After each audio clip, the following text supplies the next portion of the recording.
काथा colour के चुना जस गोर भइल गलिया निखर के होठो पर लिपस्टिक बा काथा कलर के चुना जस गोर भइल गलिया निखर के तोहर साबा विचार आवा हो जाना पर मौका मिली त चूकब ना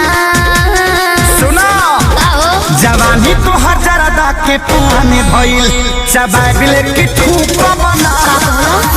जवानी तो हजारदा के पान भइल चबाइल की ठूक बना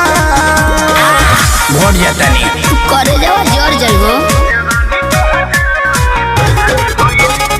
म्यूजिक बाय आर्या शर्मा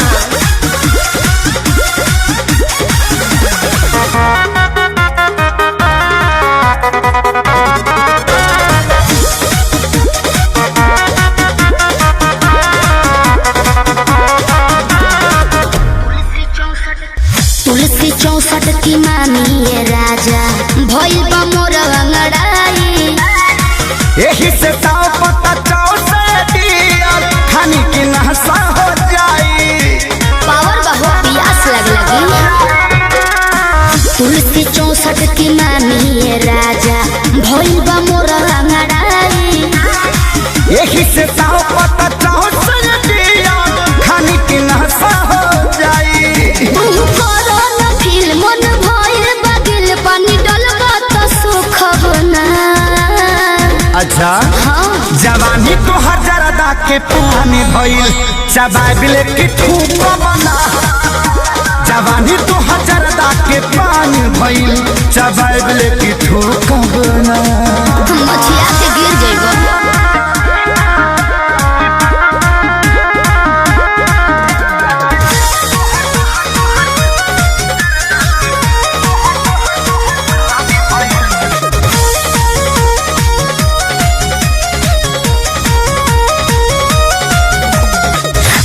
बनी कलकत्ता के भइल तोहरे ला कटल सुपारी इहे बकारम करी उठी सुती पारन आदत लगवल खेसारी ज्यादा हो बाबू जियान हो जइबो पता बनी कलकत्ता के भइल तोहरे ला कटल सुपारी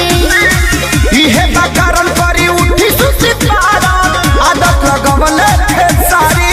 रोज आंसू विवेक खाई चाहे केक लाइन दी है करू कबो ना